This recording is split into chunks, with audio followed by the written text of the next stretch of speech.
The movie begins in Hong Kong. We see a minibus parked above a bus station as passengers quickly climb aboard. There are about 17 people on the bus, and none of them know each other. Everything in the city seems completely normal, and life inside the bus feels ordinary as well. At this point, they have absolutely no idea what is about to happen to them. As the bus continues its route, it enters a tunnel. But the moment it does, something strange happens. When the bus emerges from the other side, the entire world has changed. A crowded city like Hong Kong suddenly feels abandoned. There's no traffic, no crowds, and no signs of life anywhere. At first, the passengers don't pay much attention, but as time passes, they begin to notice the eerie silence surrounding them. That's when they realize something is seriously wrong. Confused and frightened, they look around the empty streets. There are no cars, no people, and not even a single animal in sight. During this time, one of the passengers, a young woman who had been texting her friend, notices that none of her messages are going through anymore. Meanwhile, a businessman on the bus had been making an important phone call before entering the tunnel. The call suddenly dropped as soon as they came out the other side. Now, no matter how many times he tries to reconnect, the call won't go through. Eventually, the bus reaches its destination.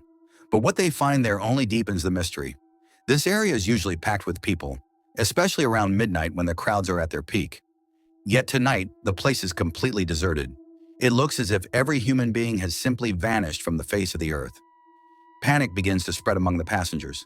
Looking around, they can spot an occasional bicycle in the distance. But there's nobody riding it and no sign of who left it behind. They start checking nearby restaurants, hoping to find someone. Inside, they discover plates of food still sitting on tables, as if people had been eating just moments ago. But the diners themselves are nowhere to be found. What could have happened here? Desperate for answers, the group tries to remember the exact moment everything changed. Then the businessman recalls something unusual. For a split second, he had blinked. The moment he opened his eyes again, the digital clock displayed on the bus had suddenly changed. The driver remembers something similar. At that exact same moment, he had briefly looked down to change the song playing in the bus. It was only for a second, but somehow, that single second may have changed everything. This is where we get a flashback revealing that everyone on the bus blinked at the exact same moment. It was almost as if some unseen force had put them into a trance and made them do it. And in that single second, everything changed. One of the businessmen finally speaks up and says, "I think we all died and somehow ended up in another world." But another woman immediately disagrees. She stands up and says, "No, we're still alive, but I think we've been pulled into a different dimension, or maybe an alternate timeline." What exactly happened to them? That question starts haunting everyone. Desperate for answers, a few passengers decide to get off the bus and investigate. Some even run into the streets, shouting for help and hoping someone will hear them. But there was no response. The entire area was completely silent. The only sounds they could hear were their own voices echoing back at them, making the situation even more terrifying. Then one young man wanders a little farther away and suddenly picks up an internet signal. Excited, he quickly checks his phone. But what he discovers sends a chill down his spine. After 2:08, every website in the world had stopped updating. Nothing had changed since that exact moment. Even Google wasn't working. It was as if time itself had frozen after 2:08. Determined to find answers, the young man heads out for a walk with a girl from the bus. They believe they can either find a way out of this nightmare or at least figure out what happened to them. As they continue walking, they notice a mysterious masked figure standing in the distance. The boy is startled at first, but then looks again. Maybe this stranger knows something. Maybe he has the answers they're searching for. Maybe he knows what happened here and where all the people have gone. But when the boy turns around to tell his partner about the masked man, he suddenly freezes in fear. The girl's face has turned pale blue. She's staring at him with a disturbing expression, as if something has taken control of her body. Her hair begins floating in the air, and she looks absolutely terrifying. The boy panics, squeezes his eyes shut, and takes a deep breath. A few moments later, he slowly opens them again. Everything is back to normal. Even the girl looks completely fine, as if nothing ever happened. Meanwhile, 4 students who had left the bus earlier to return home are dealing with horrors of their own. One of them finally reaches his apartment, but moments later he starts feeling violently sick. He begins vomiting uncontrollably, and as soon as he sits down on the couch, his body starts convulsing with brutal spasms. Hearing his screams, his friends rush inside. What they witness next is beyond horrifying. Right before their eyes, the student's entire body suddenly burns from the inside out. Within seconds, he is reduced to nothing but ashes. The terrified friends can hardly believe what they've just seen. If this happened to him, it could happen to them too. Panic takes over. Without wasting another second, they flee the apartment building, desperately trying to save their own lives. And while running through the streets, they come across the same young man who had earlier seen the mysterious masked figure. At that moment, the boy was riding his bicycle. As soon as he spotted them, he started moving toward them. But in the very next second, he froze in shock. The boys who had been running for their lives suddenly couldn't run anymore. Right in the middle of their sprint, their bodies burst into flames. One by one, they collapsed to the ground, and within moments, their bodies turned into nothing but ashes. The sight was so horrifying that it felt like his mind completely shut down. Then he noticed the third boy approaching from behind. As the boy tried to move forward, his body suddenly went limp and crashed to the ground. His face began swelling rapidly, and before anyone could react, his head split open. His brain spilled onto the ground, and just like that, he died a gruesome death. Meanwhile, all the passengers from the bus had already returned to their homes or stopped at different restaurants, scattered far away from each other. Suddenly, every one of their phones started ringing. When they answered the calls, nobody spoke on the other end. Instead, all they heard were strange beeping sounds. Alarmed, they quickly gathered back near the bus and started sharing what had happened. Everyone was shocked because it wasn't an isolated incident. It had happened to all of them. The bus driver finally said, "We need to sit down and figure this out. Things have gotten way out of control." Among the passengers was a technician who had received the same mysterious call. He realized that the beeping sounds weren't random at all. They were Morse code. He carefully wrote down every sequence of beeps and began decoding the message. What he discovered sent chills through everyone. The message wasn't a cry for help. It was a warning, a terrifying warning. According to the decoded transmission, Earth was no longer fit for human life. Nothing would survive. It was as if the end of the world had already begun. Some people immediately believed that aliens from another world had cursed humanity. Others questioned how that could even be possible when nobody had ever proven that extraterrestrial life existed in the first place. Everyone had their own theories. Everyone had their own fears. But no one could figure out what had really happened or what was about to happen next. And while they argued, even more horrifying events began unfolding around them. The moment the message was decoded, the young man who had been encouraging everyone to stay strong and keep fighting for survival suddenly caught fire. Panic erupted. The terrified boy ran outside, desperately trying to save himself. The others rushed after him and did everything they could to put out the flames. But it was hopeless. Within moments, he was completely consumed by the fire and reduced to ashes. That was the breaking point. After witnessing yet another horrific death, everyone lost hope. They finally realized that they were all doomed. Terrified and desperate to survive, they began running in every direction, searching for any possible escape. But deep down, none of it was going to make a difference. As they kept running, they suddenly spotted the same masked figure that the first boy had seen earlier. The moment they saw him, they became convinced that he had to know something about what was happening. One of the men came up with a theory. Maybe there had been some kind of chemical disaster, he said. Maybe a toxic explosion had caused people's bodies to rot from the inside before eventually turning into ashes. Whatever the truth was, they needed answers. And that masked man might be the only person who had them. Determined to catch him, the group took off after him. But in the middle of the chase, one of the boys suddenly slammed into someone and fell to the ground. It was a girl, the same girl who had been traveling with them on the bus.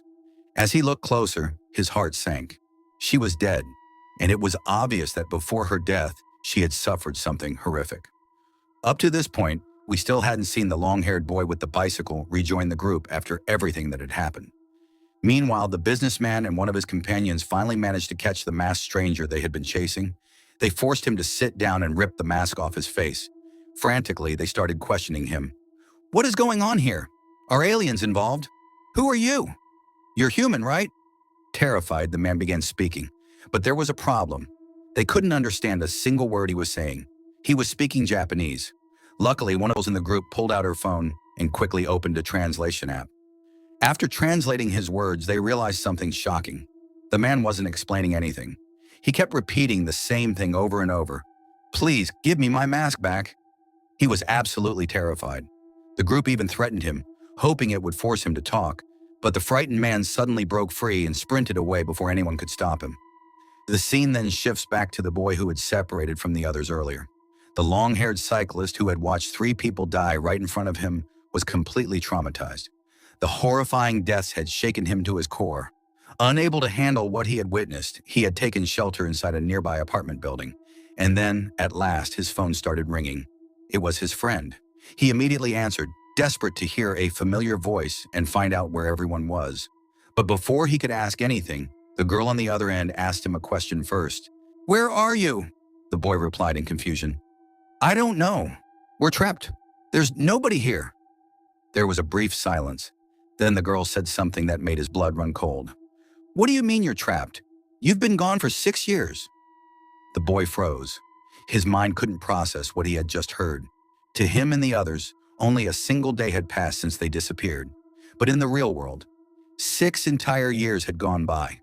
At that moment, the horrifying truth became impossible to ignore. They hadn't just gotten lost. They had somehow crossed into another dimension. As the pieces slowly start coming together, he begins to realize something terrifying.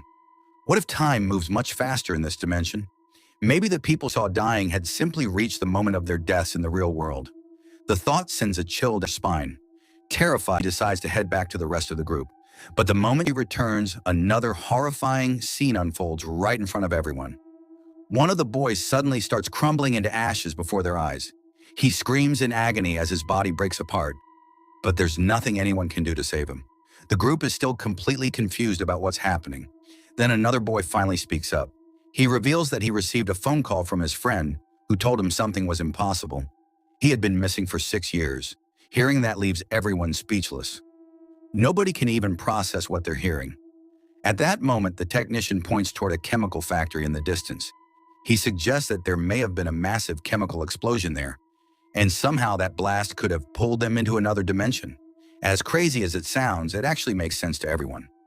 Believing it might be their only lead, the group decides to travel to the factory and find out what really happened. The problem is that the bus has run out of fuel. The bus driver makes a risky decision. He volunteers to go to a nearby gas station by himself and bring back enough fuel to get the bus moving again. Knowing he could be risking his life, he heads out anyway. After refueling the bus, the driver starts making his way back when he suddenly notices someone inside the vehicle. The man had actually been there the entire time. He was a drug addict who had passed out from an overdose and only just regained consciousness. Completely unaware of everything that's happened, he assumes the driver is kidnapping him or taking him somewhere against his will. Without warning, the man attacks. The bus driver is forced to fight back to survive. A brutal struggle breaks out inside the bus. In the heat of the fight, the driver grabs an axe lying nearby and, in a desperate attempt to save his own life, strikes the attacker in the neck. He then throws the body off the bus and drives away. Meanwhile, back at the hotel, the remaining survivors begin confessing their sins. They have started to believe that everything happening to them is some kind of punishment for the wrongs they've committed. When it's one young man's turn to confess, he says that he never personally committed a terrible crime, but he did something that still haunts him. He stood by and let one happen. He explains that when he and his 2 friends got off the bus, they were with a young woman. His friends assaulted her while he watched. He could have stepped in. He could have stopped them, but he chose to do nothing. And according to him, that silence, that cowardice, is the greatest sin he has ever committed. One of those 2 friends had already been found dead on the couch, but their second friend was still standing right in the middle of all this. Everyone started looking at him with disgust and hatred. Before long, they began attacking him. The group came to a brutal decision. They weren't going to let him live. In their eyes, he didn't deserve to survive. One by one, they plunged knives into his chest.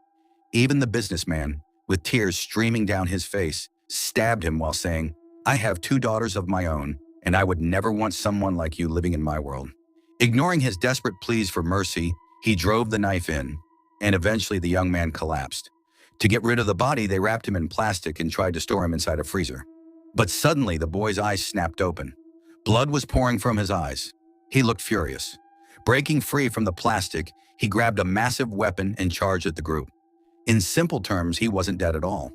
Just as he was about to kill the developer shouted, Don't kill us. Go kill your friend, the one who exposed your secret and got you into this mess. The boy turned toward his friend, ready to attack. But the moment he looked away, the developer grabbed a heavy metal rod and smashed it into the back of his head, knocking him unconscious. After that, the survivors headed to a nearby general store and gathered everything they thought they might need. They also found protective suits that could shield them from the strange air and chemicals surrounding the area. With their supplies ready, they set out for the chemical factory, the very place they suspected had caused the explosion that brought them into this nightmare. When they arrived, they spotted dozens of people wearing masks just like theirs. These were factory workers, and it seemed they had become trapped in this strange world too. But instead of trying to communicate, the workers immediately charged at them. The survivors didn't wait around. They rushed back onto their minibus, and the injured driver slammed the accelerator to the floor. Moments later, the factory workers jumped into vehicles and began chasing them. The pursuit quickly turned violent. The workers surrounded the bus from every direction, repeatedly ramming into it. The constant impacts severely damaged the vehicle, and eventually the driver had no choice but to bring it to a stop. And then something unbelievable happened. Standing right in front of the bus was the same young man the driver had supposedly killed earlier. The huge axe was still buried deep in his shoulder. Everyone was shocked. The boy climbed aboard the bus, still alive. The survivors stared at him in disbelief and told him to remove the axe from his shoulder. But he calmly replied, "No, as long as it's stuck in me, it's stopping the bleeding. The moment I pull it out, I'll bleed to death." Realizing he was right, no one argued. Just then, something even stranger began happening. A rain of blood started falling from the sky. At first, everyone thought it was actual blood, but when they touched it, they quickly realized the horrifying truth. It wasn't blood at all.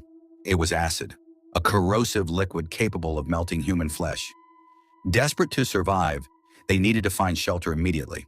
The driver made one final attempt to start the bus, and somehow, by pure luck, the engine roared back to life. The bus rolled forward once again. As they drove, they came across another young man, the same one they had thrown off the bus earlier after a fight. This time, they brought him back on board. By now, they understood a painful truth. In this twisted world, they had nobody left except each other. The boy with the axe in his shoulder then asked, "Where do we go now? What are we supposed to do?" The others admitted they had no idea. That's when he suggested something unexpected. "We should go back to the tunnel, the same tunnel where everything changed." Everyone agreed. It was the only lead they had left. The driver turned the bus toward the tunnel. As they got closer, each person began reflecting on the happiest moments of their lives.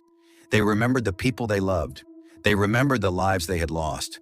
And that's where the movie leaves us, with a haunting and mysterious ending. It raises countless questions. What really happened to these people? Had they truly crossed into another dimension? Were they trapped in an entirely different world? And most importantly, did they ever find a way back home? The film never gives a clear answer.